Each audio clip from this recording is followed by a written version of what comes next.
नमस्कार. इन्स्टिट्यूट गुरूच्या आज आपण सेटिंग्जपर्यंत पोहोचलोय. सेटिंग्जमध्ये सर्वात पहिलं ऑप्शन दिसतंय तुम्हाला जनरल. जनरलवर क्लिक केल्यावर तुम्हाला इथे काही माहिती बघायला भेटते. ज्यामध्ये प्रोफाईल, माय प्रोफाईलमध्ये तुम्ही कोण आहात, तुमचा फोटो, तुमचं नाव, तुमची ईमेल आयडी, मोबाईल नंबर, तुमचा रोल काय आहे.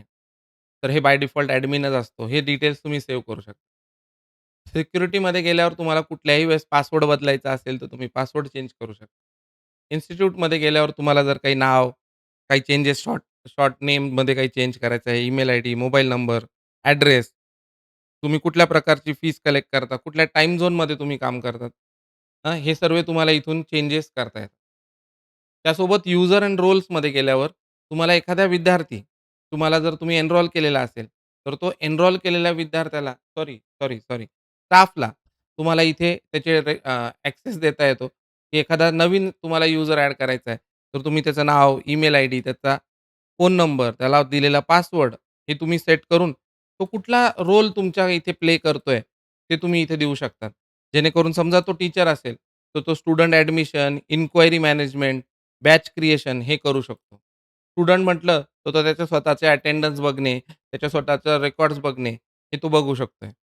काउन्सिलर असेल, तर त्याला ॲडमिशन मॅनेज करणं, CRMला WhatsApp मेसेज पाठवणं, रिमाइंडर, एखादा विद्यार्थी नाही आला त्याच्याबद्दलची माहिती ठेवणं, तो काउन्सिलरमध्ये येऊ शकतो.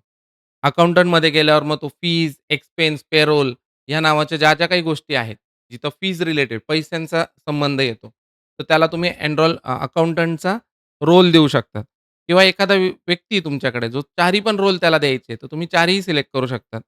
तर ज्या पद्धतीने तो असेल, त्या पद्धतीने त्याचे डिटेल्स तुम्हाला इथे बघायला भेटू शकतात. ठीक आहे. तर हे सर्व डिटेल्स तुम्ही इथे भरून त्या विद्यार्थ्याचे रेकॉर्ड्स तुम्ही इथे बनवू शकता.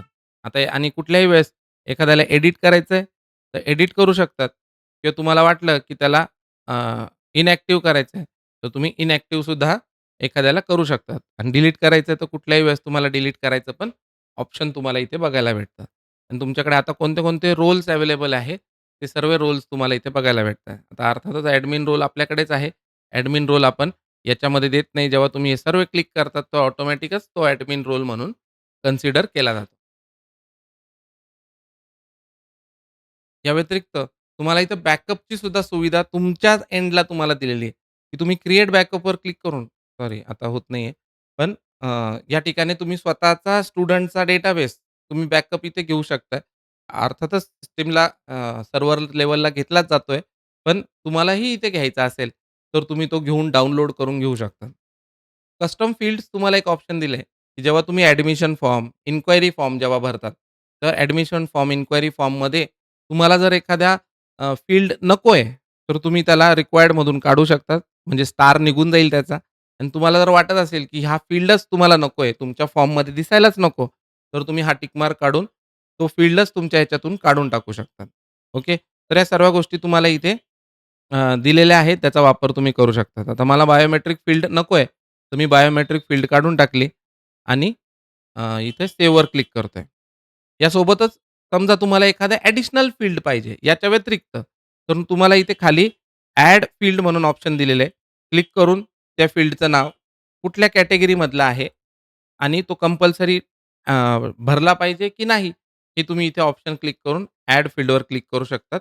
तर तो ऑटोमॅटिकली तुमच्या ॲडमिशन फॉर्म, इन्क्वायरी फॉर्ममध्ये ॲड होऊन जाईल. ओके. तर या सर्व गोष्टी तुम्हाला इथे बघायला भेटतात. त्यानंतर अपीअरन्समध्ये तुम्हाला अपीअरन्स चेंज करायचं आहे, तर ते तुम्हाला चेंज करता येतं इथे.